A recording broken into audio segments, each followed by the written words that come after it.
وَإِن تَعُدُّوا نِعْمَتَ اللَّهِ لَا تُحْصُوهَا.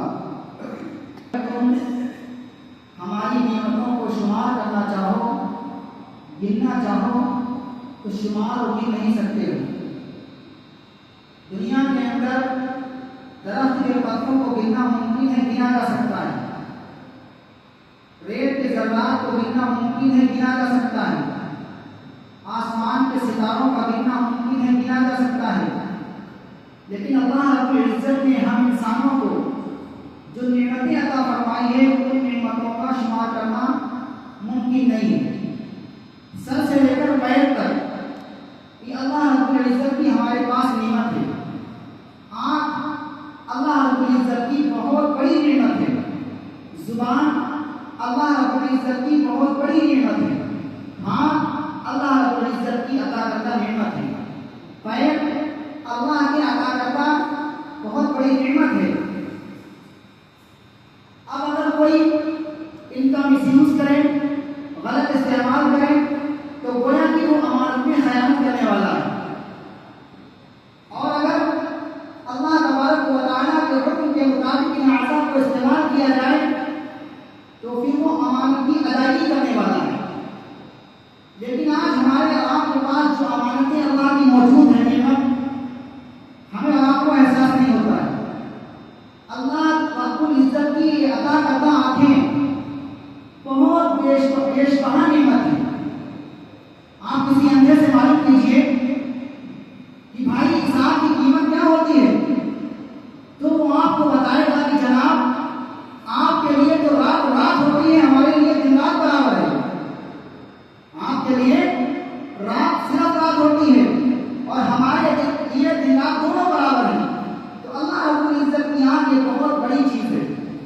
ایک نابینا بچی پیدا ہوئی تو اس کے والدین رو رو کر کے ہر نماز میں اللہ سے یہ دعا کرتے ہیں کہ اے اللہ میں اپنی آنکھوں سے تیری بنائی ہوئی کائنات کو دیکھ رہا ہوں، لیکن اے اللہ میری بیٹی نابینا ہے، وہ نہیں دیکھ سکتی ہے. اے اللہ اپنے کرم سے اس کی روشنائی اس کو روشنائی عطا کر دیجیے، اس کو بینائی عطا کر دیجیے. اور وہ بچی بھی رو رو کر کے دعا کرتی ہے کہ دنیا کے اندر کوئی ڈاکٹر کتنی بھی بڑی قیمت لے لے، کم سے کم صرف 1 منٹ کے لیے ہماری آنکھوں کا علاج کر دے تاکہ میں اپنے پیدا کرنے والے ماں باپ کو دیکھ سکوں. یہ آنکھ اللہ رب العزت کی اتنی بڑی نعمت ہے. لیکن آپ بتائیے کہ ہم اس آنکھ کا استعمال صحیح کرتے ہیں یا غلط کرتے ہیں؟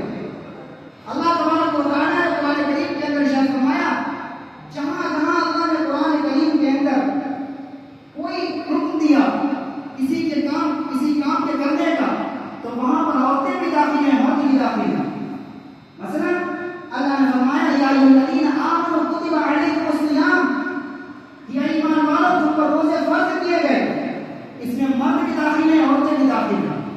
اقیموا الصلاۃ، نماز پڑھو، اس میں مرد بھی داخل ہیں، عورتیں بھی داخل ہیں. وآتوا الزکاۃ، مرد بھی داخل ہیں، عورتیں بھی داخل ہیں. لیکن جب آنکھوں کی حفاظت کا مسئلہ آیا تو اللہ نے مردوں کو الگ حکم دیا، عورتوں کو الگ حکم دیا. کیا فرمایا؟ قل للمؤمنین یغضوا من ابصارہم، اے نبی جی میرے ایمان والے مردوں سے کہہ دیجیے کہ اپنی نظروں کو نیچے رکھا کریں. پھر نیچے فرمایا وقل للمؤمنات یغضضن من ابصارہن، اور ایمان والی عورتوں سے بھی کہہ دیجیے کہ وہ بھی اپنی نظروں کو نیچے رکھا کریں. آج ہمارے معاشرے میں کیا ہوتا ہے؟ عموماً سمجھا جاتا ہے کہ مرد کے لیے عورت کا دیکھنا حرام اور ناجائز ہے، عورت جسے چاہے دیکھتی پھرے. ایسا نہیں ہے. جس طریقے سے مرد کا عورت کو دیکھنا حرام ہے، ایسے ہی عورتوں کے لیے مردوں کو دیکھنا حرام ہے. اللہ کے نبی علیہ الصلوۃ والسلام ایک مرتبہ گھر دے کر تشریف لائے. آپ کی ازواج مطہرہ، 2 ازواج مطہرات بیٹھی ہوئی ہیں. اتنے میں عبداللہ ابن ام مکتوم رضی اللہ تعالیٰ عنہ تشریف لے کر کے آئے. تو آپ علیہ الصلوۃ والسلام نے ان سے فرمایا یہ نکلیے، پردہ کرو. تو ان کی زبان سے الفاظ نکلے یا رسول اللہ تو نابینا ہیں، ان کو دکھائی نہیں دیتا ہے. آپ علیہ الصلوۃ والسلام نے فرمایا عبداللہ ابن ام مکتوم رضی اللہ تعالیٰ عنہ تو نابینا ہے، کیا تم جس طریقے سے مردوں کے لیے عورتوں کو دیکھنا ناجائز اور حرام ہے، اسی طریقے سے عورتوں کے لیے بھی ہے۔ اور پھر آنکھوں کا غلط استعمال کرنا اتنا بڑا گناہ ہے اور اتنی گھناؤنی چیز ہے کہ جیسے اگر کسی کا بیٹا کسی غلط کام میں ملوث ہو، بہت گندا کام کرتا ہو، تو باپ کو اپنے بیٹے سے کہتے ہوئے شرم آتی ہے کہ بیٹا یہ کام مت کیا کرو، تو باپ کیا کہتا ہے؟ پڑوسی سے کہلاتا ہے کہ میرے بیٹے سے کہہ دو کہ یہ کام نہ کیا کرے، یعنی باپ کو کہتے ہوئے شرم آتی ہے۔ بد نظری کرنا، نظروں کا غلط استعمال کرنا، تو اتنا گھناؤنا عمل ہے کہ اللہ نے روزے کا حکم براہ راست دیا، زکوٰۃ کا حکم براہ راست دیا، نماز کا حکم براہ راست دیا، لیکن بد نظری سے بچنے کا جو حکم دیا ہے اپنے نبی جی سے فرمایا کہ نبی جی ان سے کہہ دیجیے کہ نظروں کا غلط استعمال نہ کیا کرے، اور للمؤمنین یغضوا من ابصارہم۔ تو ہمارے پاس جو پورا جسم ہے یہ اللہ رب العزت کی امانت ہے، اگر آپ اپنے ہاتھ کو کاٹنا چاہیں تو حرام میں کاٹ نہیں سکتے ہیں، یہ ہاتھ اللہ رب العزت کی عطا کردہ نعمت ہے۔ کوئی گرتی فروخت کرنا چاہے فروخت نہیں کر سکتا ہے، کیوں؟ اللہ رب العزت کی امانت ہے۔ اللہ نے ہمیں مالک نہیں بنایا، ہمیں امین بنایا ہے۔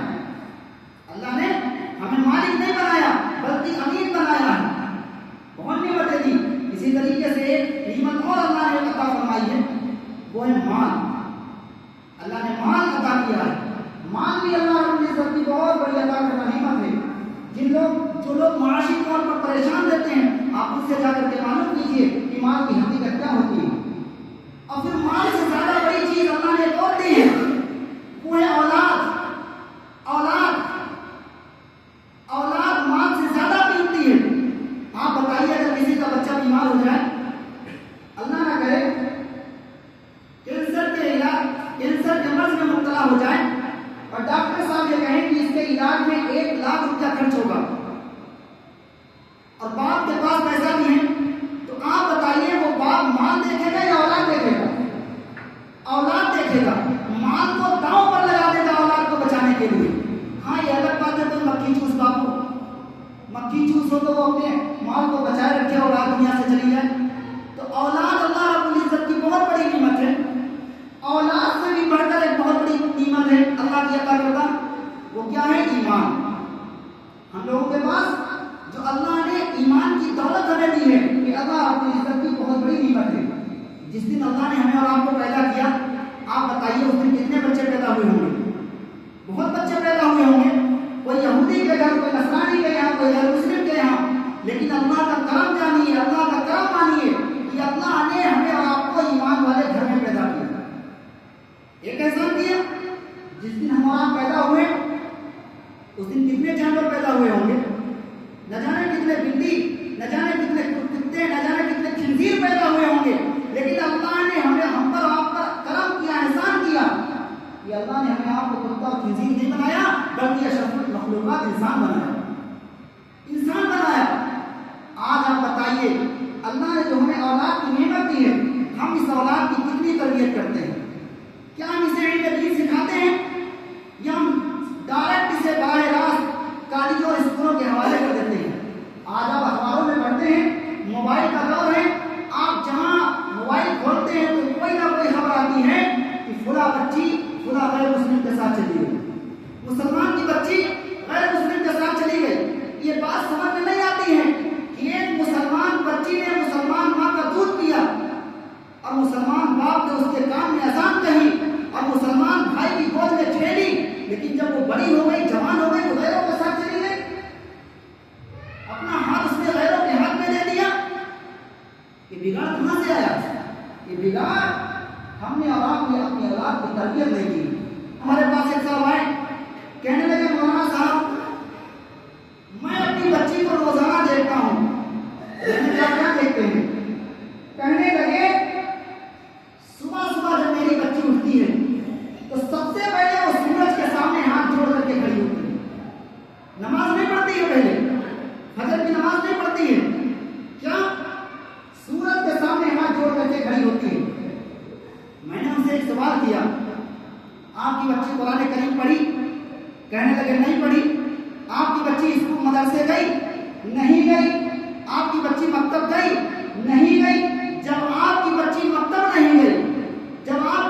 پسند نہیں ہے. نعوذ باللہ من ذالک. مجھے مذہب اسلام پسند نہیں ہے. آج اگر اس کی زبان سے کلمات نکلتے ہیں, الفاظ نکلتے ہیں کہ مجھے مذہب اسلام پسند نہیں ہے, تو اس کے ذمہ دار ماں باپ ہیں. اگر ماں باپ نے انہیں دین بتایا ہوتا, رسول اللہ کی زندگی بتائی ہوتی, ام کلثوم کی زندگی بتائی ہوتی, حضرت سمیہ کی زندگی بتائی ہوتی کہ حضرت سمیہ کے ایمان پر جب ڈاکہ ڈالا گیا تو حضرت سمیہ نے اپنے جسم کے ٹکڑے تو کرا دیے لیکن اپنے ایمان کا سودا نہیں کیا. آج اپنا ایک باپ اپنی اولاد کے لیے سارا انتظام کرتا ہے, لیکن بتاؤ کیا ہم نے دین پڑھاتے ہیں؟ ڈائریکٹ نے اسکولوں کے حوالے کر دیا. میں اسکول اور کالجوں کے خلاف نہیں ہوں, لیکن سب سے پہلے آپ اپنے بچوں کی تربیت کیجیے, اس کے بعد میں آپ اپنے بچوں کو اسکول اور کالج بھیجیے. اس سے بڑی نعمت اللہ نے کیا دی؟ یہ اللہ نے مدرسے آپ کو کہاں پڑھانا ہے اپنی اولادوں کو؟ مدرسے. یہ مدارس کی اللہ رب العزت کی بہت عطا کردہ چیزیں ہیں, بہت بڑی نعمت ہے مدارس. آپ یقین مانیے یہودیوں نے تو میٹنگ کی تھی کہ ملک ہندوستان کے مسلمانوں کو کمزور کیسے کیا جائے, تو انہوں نے ایک منصوبہ بنایا تھا. کیا منصوبہ بنایا تھا؟ کہ مدارس اسلامیہ کو ختم کر دیا جائے, مسلمان خود بخود کمزور ہو جائے گا.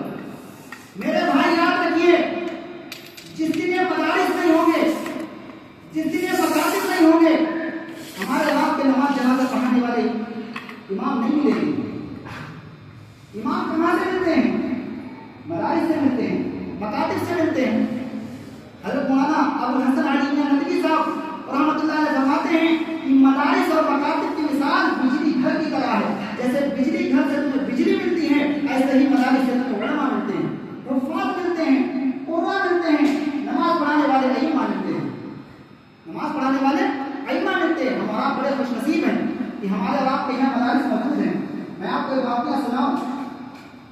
حضرت مولانا ماضی قریب کے ہمارے بزرگ حضرت مولانا سالم صاحب اور رحمۃ اللہ علیہ, حضرت کے صاحبزادے حضرت مولانا آصف عمر صاحب امریکہ کے اندر مقیم ہیں.